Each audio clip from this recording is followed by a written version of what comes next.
Hello, everybody. Good afternoon. Thank you for tuning in. My name is Mara Liz Meinhofer. I am a financial therapist. I am a certified public accountant and a financial educator.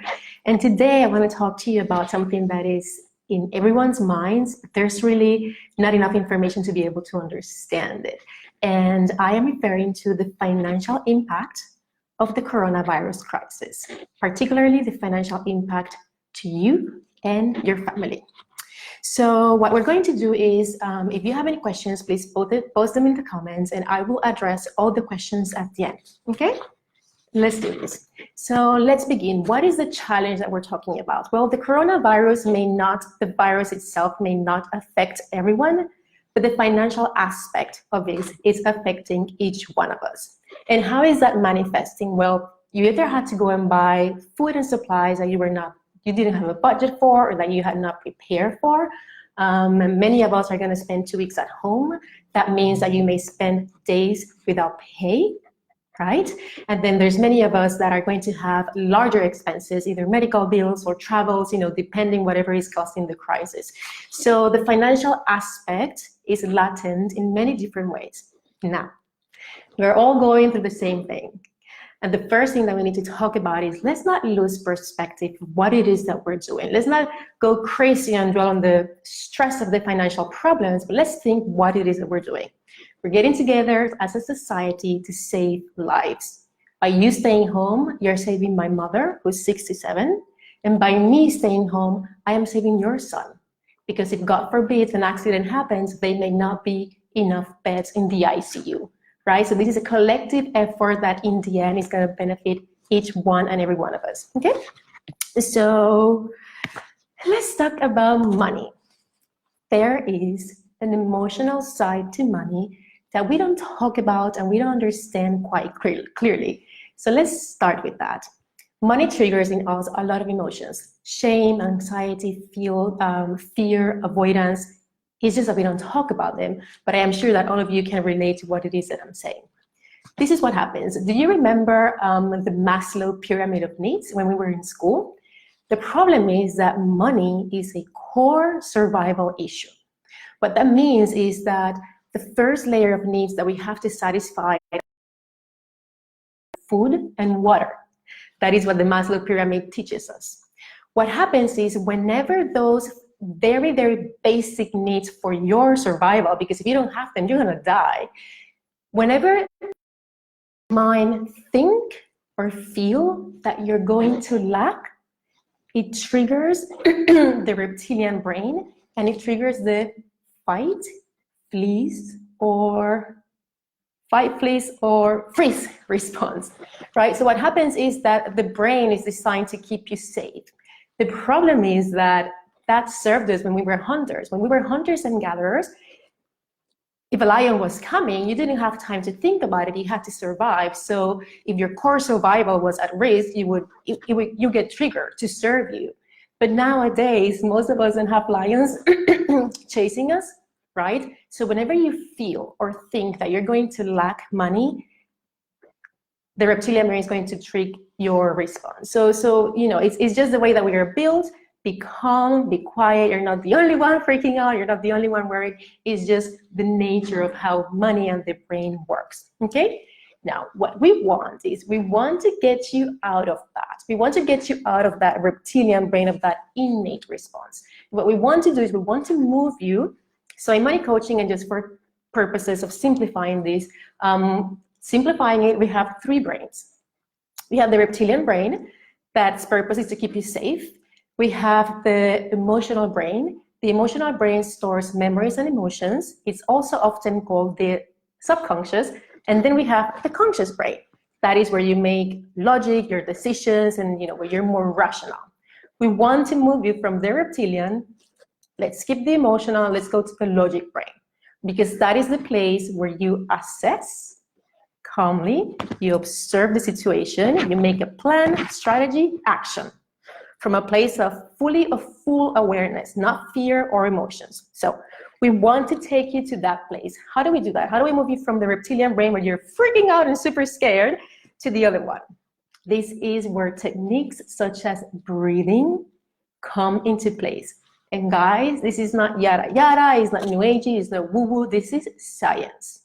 The way to calm your brain, the easiest, most immediate way is to take 10 deep breaths. And you will know if you're going to need those breaths, because one, if you take it and you're like, you're anxious, breathe out. And you do it 10 times. And after you do it, your brain is going to register, calm down. And by you doing that, what you're saying, you're telling yourself is, I am here, it's going to be fine, I am an adult, and I can take control. Okay? So the first thing, let's move you from the reptilian brain to the conscious brain, and that is completely in your hands. Now, you're now in your conscious brain. Let's talk strategies. What is going to happen? Okay, so first thing, where should you be spending your money right now? We're speaking from the conscious brain, so we're going to start planning and strategizing so that you can take action, okay? So right now you should be spending your money in 4 things. Your money should be spent on your bare essentials.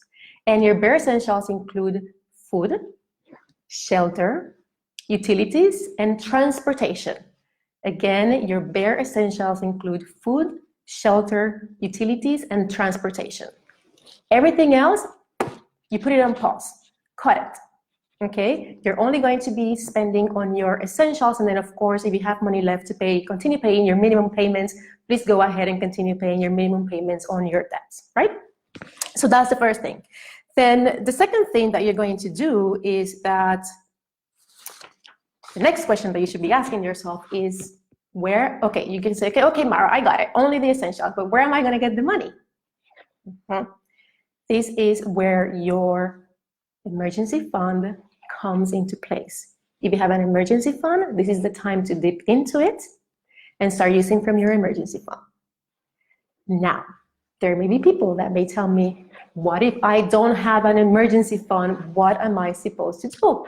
Well, if you focus on only spending on your essentials, that means that you are liberating money from other things that you're not spending on. Maybe you're not going out for dinner, you're not going out to the cinemas.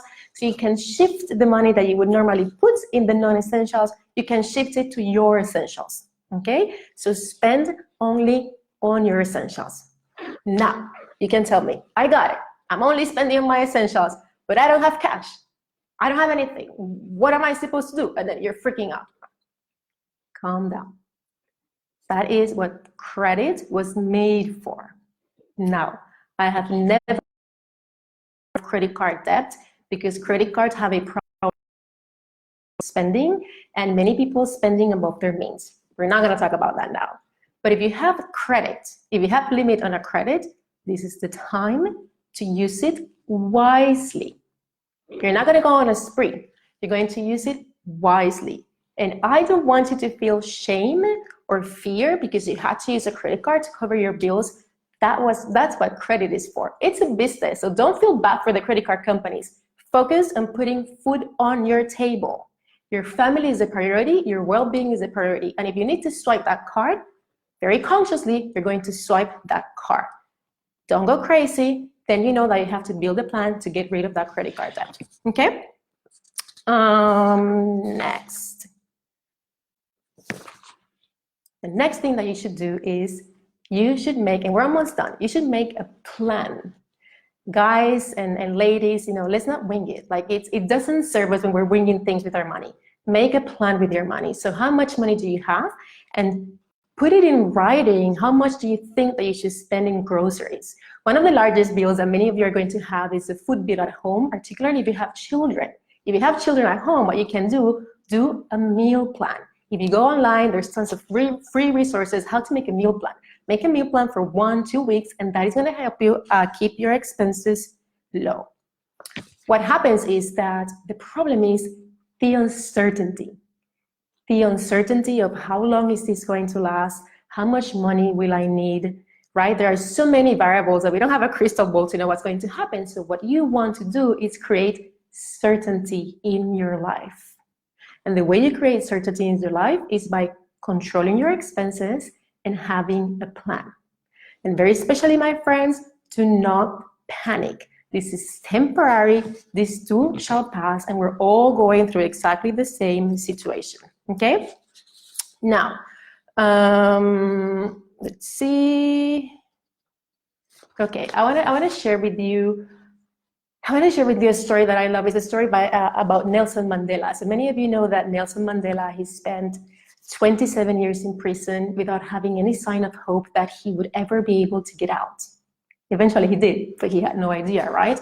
And not only he got out, but he was one of the leaders to end apartheid in South Africa, and he became the first president of South Africa.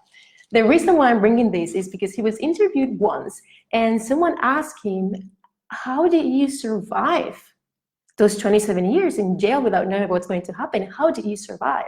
And you know what he responded? He said, I did not survive. I prepared. And that's what I invite you to do today. I don't want you to survive. I want you to prepare. Prepare financially for what's happening right now. You are an adult. Take charge of your finances. Take charge of your house.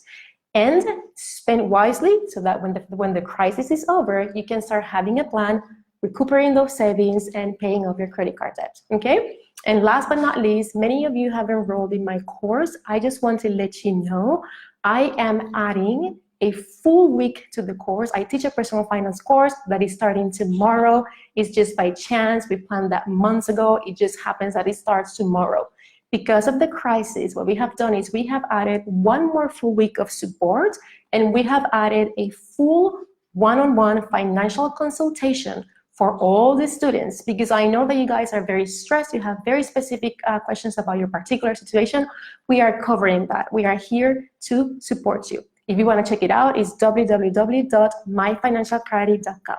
Remember, spend on the essentials, use your emergency fund, use the credit card if you must, use it wisely, put food on your table, make a plan, and this too shall pass. Let me see if I have any questions. Give me 1 second so I can check here, because if you have any questions, the time to ask them is now. One of the questions that I've been getting is around, let's see here. So one of the questions that I've been getting is around investments. So as you know, the market has gone a little bit crazy. Has gotten quite crazy. And many people are asking, should I sell my investments? Well, I'm going to tell you something that Dave Ramsey teaches. He says, when you are in the roller coaster, that is not the time to get off the roller coaster. Okay, so as a general advice, it's not the time to panic. It's not the time to go running and sell. Just stay the course. There's always ups and downs. It's the nature of the economy. However, if you have money, this is a good time to buy because the prices are low. Okay, let me see. Do I have any questions? Good. I don't have any more questions for now. If you can think of anything else, by all means, post them in the comments. I'm going to be interacting with you. Stay calm, stay safe, wash your hands, stay indoors, hug your family, tell them you love them. We are being forced to have quality time to make the best out of it. Again, Mara Meinhofer, www.myfinancialclarity.com. Have a good, beautiful rest of your day. Bye.